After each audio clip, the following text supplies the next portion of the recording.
Gut health, inflammation, fueling your body for what you need, not what the world tells you. It's all in today's podcast.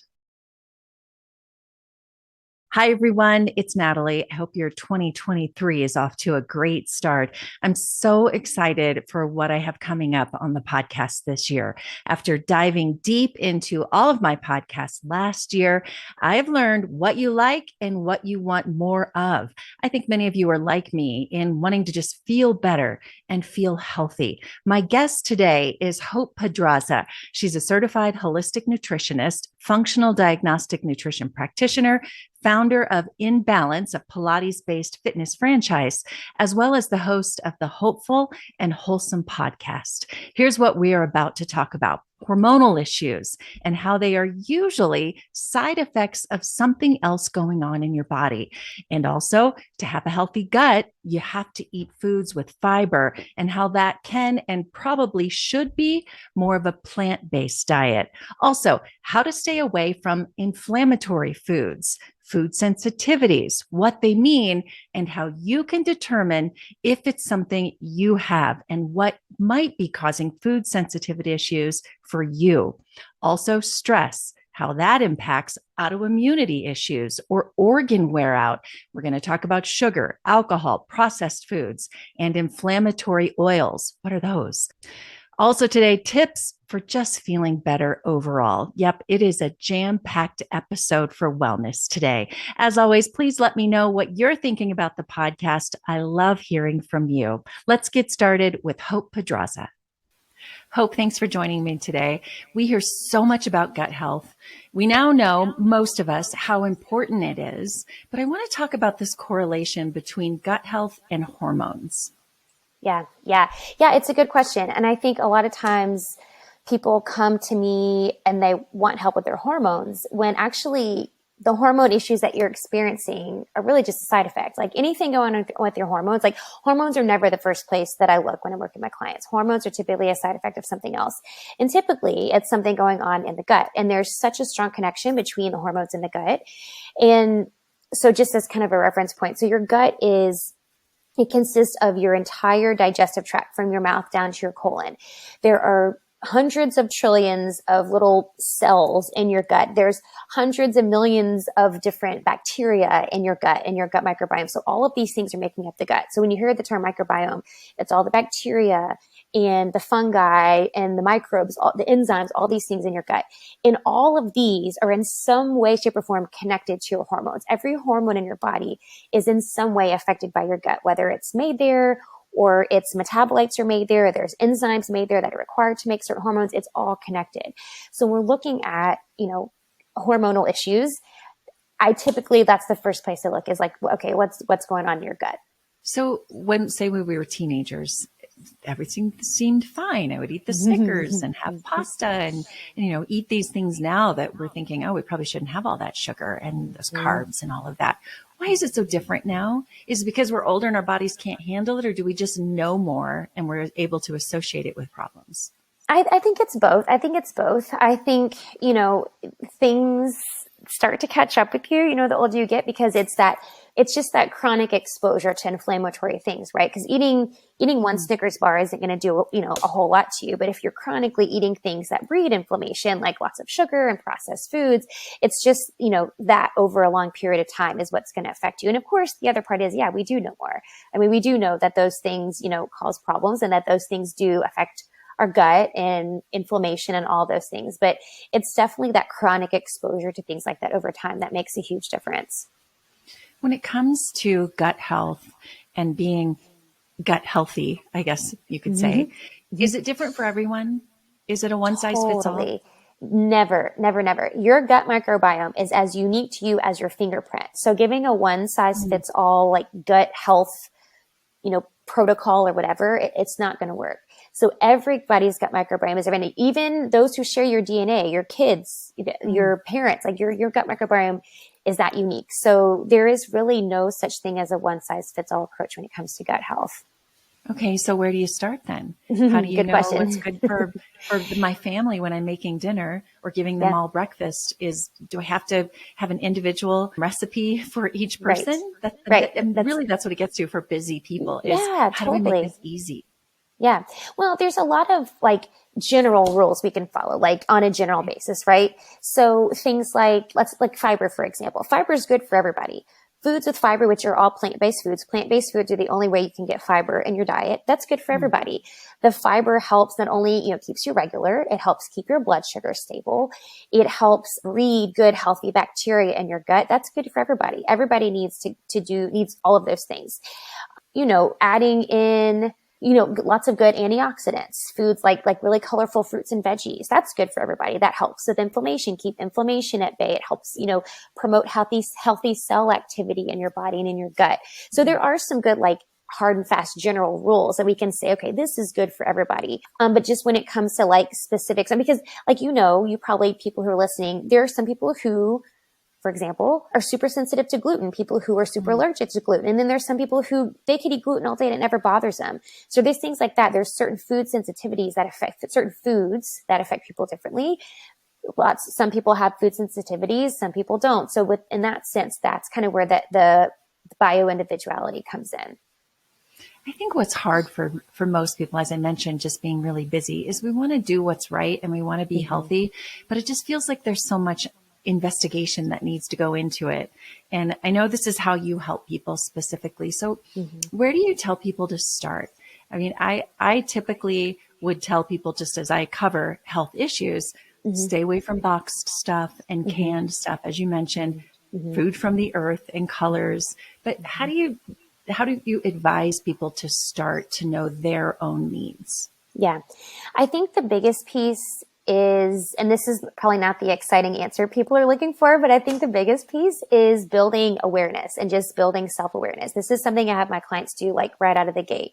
I have them fill out a food journal, and this isn't necessarily like just what did you eat for breakfast, lunch, and dinner, but it goes deeper than that because it asks, how did you feel before you eat? What was your mood while you were eating? How did you feel after? And it's more talking, getting deeper into your thoughts and your feelings and your mood throughout the day as it relates to your food, and being able to tie things together. And okay, well, I was super bloated after I ate lunch, but I also had this really stressful meeting with my boss, so my food didn't die. They can kind of start to tie things together.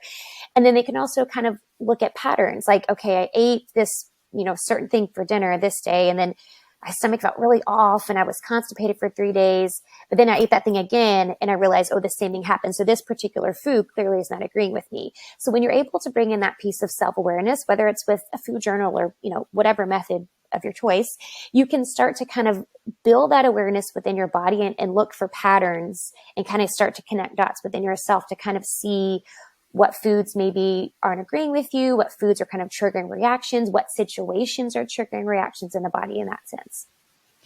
Do you think we have more issues today than 10, 20 years ago? We mentioned a moment ago, we're more aware, but do you think there are more sensitivities to things like gluten? I mean, when I was growing up, I never knew a kid that had a peanut allergy. Totally. And now it's like peanut and tree Yep. nut and whatever. Yep. Do we have more Totally. sensitivities today? Absolutely. Yeah, 100%. And I think part of it is we are more aware. And I think, that's, I heard there was a podcast I was listening to not too long ago that was talking about that in terms of autism, where it's like, well, we're just more aware of the kids who have it. It may not be that there's more kids with autism, but we're more aware of it and there's more testing. So I think that's kind of the same thing too with food sensitivities and maybe food allergies, is we're more aware that these crazy reactions that people have, like, well, it's probably related to something you're eating. But on the other hand, I do think that there is more. I think just in general with the amount of processed food that we're eating, the Western diet, which is not the healthiest diet, the standard American diet is not a healthy diet. More people are, eating on the go and they're eating quicker and they're eating what's fast and what's easy and what's efficient, which I get it. We're all busy people. But when you do that over a long period of time, it's going to start to cause things to go haywire in the body. Yeah. One thing you talk about, I'm really interested in, is the connection between gut health and autoimmune issues. Can you tell me what some of those autoimmune issues are and how that correlates to gut health? Yeah, yeah. So the biggest connection there with gut health and autoimmunity is leaky gut, which you've probably heard it before, intestinal permeability. And so so your gut microbiome, or your mucosal barrier, is the basically like the lining of your gut, right? And it's only one cell layer thick. It's super delicate. So one cell layer thick separates like what's going on in your gut, like your intestines, and from your bloodstream. So when you're constantly eating inflammatory foods, when you're constantly in a stressed state and causing inflammation in your body, it's going to cause little perforations in this mucosal barrier. It's going to cause little holes, which means that undigested things in your gut are going to leak out into your bloodstream. These are undigested proteins, potential pathogens, bacteria, all kinds of things are now leaking out into your bloodstream, which they're not supposed to be there. That's going to cause even more inflammation. And I think the number is like 90 to 95% of autoimmune issues can be traced back to leaky gut. It's just this Wow. constant inflammation in the body. And then that's how it shows up. That's how it like kind of manifests itself in your body. Wow. So what are some of the other things that we might think about in terms of autoimmune? So leaky gut, would that be some of the other immune types of issues, just immunity in general? Like I might catch a cold more so because of leaky gut and my immune system's not as Yeah, robust. yeah, for sure. Just kind of, it kind of just causes your body to start malfunctioning. Like if you can think of it, Hmm. really any symptom you can think of, constipation, headaches, brain fog, memory issues, Mhm. attention issues, joint pain, muscle pain, joint stiffness, any symptom you could possibly imagine can be triggered by things like leaky gut because it's just causing overall inflammation in the body. Hey everyone, it's Natalie. I am excited to let you know that I'm opening up spaces for collaboration and advertising and sponsorship on this podcast and on my YouTube channel. If you're a brand looking to grow in the wellness, family, or mindfulness spaces, I would love to collaborate with you. You can find a link to get in touch with me in the show notes, and you can always find out more about what I'm up to on natalietysdal.com. Wow. We hear a lot about inflammation. I feel like in the last, as a health reporter in the news business for many years, this word started like coming up everywhere from Mm-hmm. autoimmune to cancer to Mm-hmm. anything. What is inflammation in general? Is this part of this leaky gut? And how can we reduce inflammation? Yeah, that's a good question. So if you think of inflammation really is your body's natural response to a stressor. So if you think about like when you scrape your knee and you get a cut and it scabs over, like that's kind of an acute inflammation, right? And that's your body's way of healing it. So our body has this innate ability to, Mhm. cause inflammation, I guess is the best way to say it. But it's again, talking about chronic, it's when it becomes chronic that it's a problem. So acute inflammation is your body's way of healing itself. When you're in a chronic state of inflammation, your body is on like high alert. So your immune system can start to kind of run an overdrive, which when your immune system gets too hyperactive can lead to things like autoimmunity. Your organs start to wear out, right? Like your adrenals start to get really tired because you're constantly working to try to fight off whatever your body thinks there's like an invader or something in it. So now your adrenals are working in overdrive.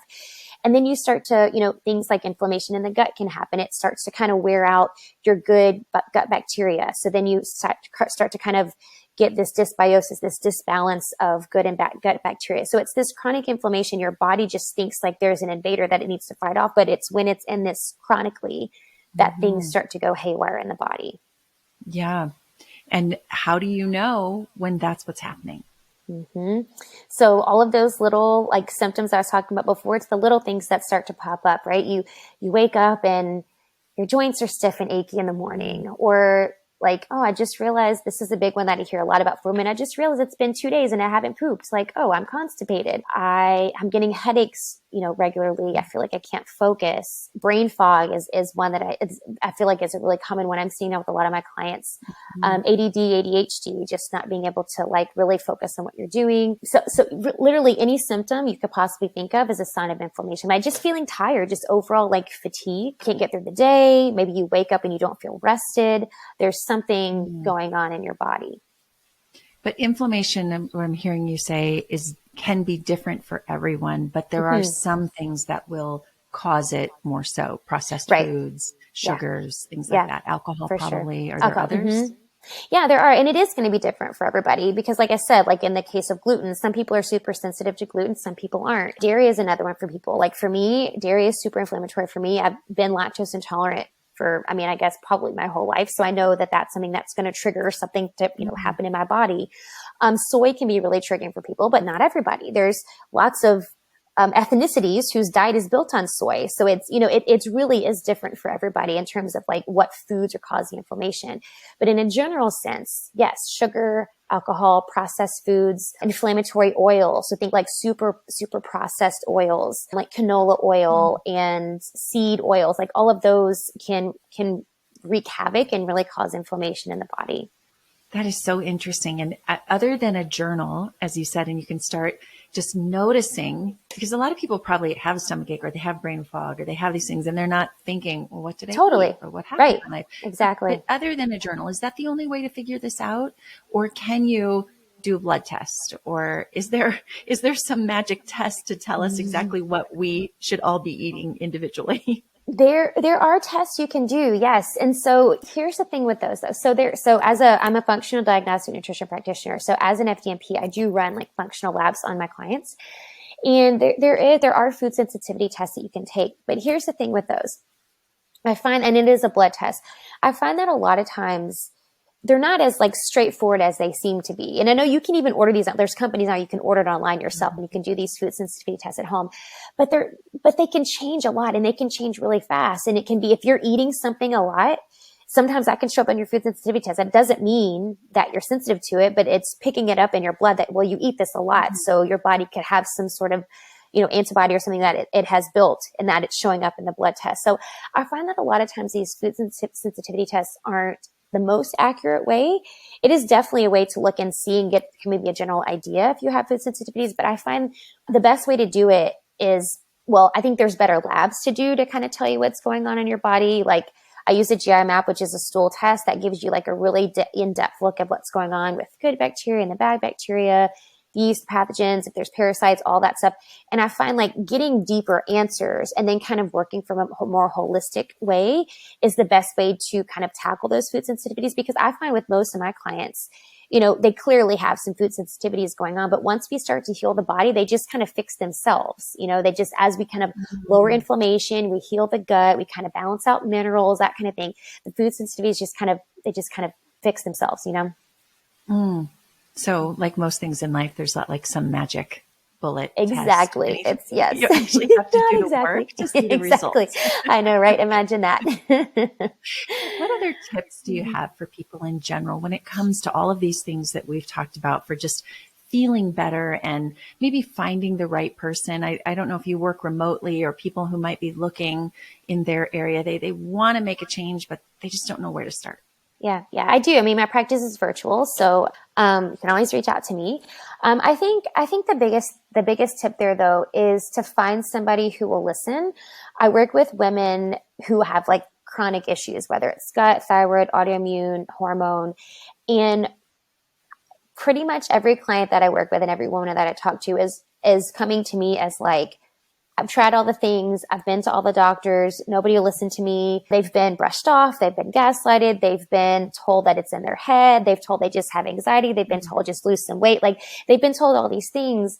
And so I think for your listeners, just finding somebody who will listen to you without, hate, shame, or judgment, listen to you and actually work towards a solution rather than just kind of putting Band-Aids on symptoms. I think that's the biggest thing is advocating for yourself and find someone who will really take the time to listen. Yeah. So important. As a health reporter, as I said, for so many years, people will just go with the first person they talk to and then they're still frustrated. Yeah. Don't accept that. Like move on. Yep. Ask more questions. Exactly. Be your best advocate. Yeah. 100%. Where can people find you, follow you, and get more tips from you? Yes, I am on Instagram. I'm at the Hope Pedraza. I also have a podcast. It's Live Wholesome and Healthy. It's Hopeful and Wholesome. And then my Facebook group is Live Wholesome and Healthy. So all things functional nutrition, they're on Facebook. Wonderful. Hope, thank you so much. I've learned a lot, which is the point here of my podcast. And I encourage people to listen to yours and to just keep learning. Thank you. Thanks for having me, Natalie. Great to talk to you.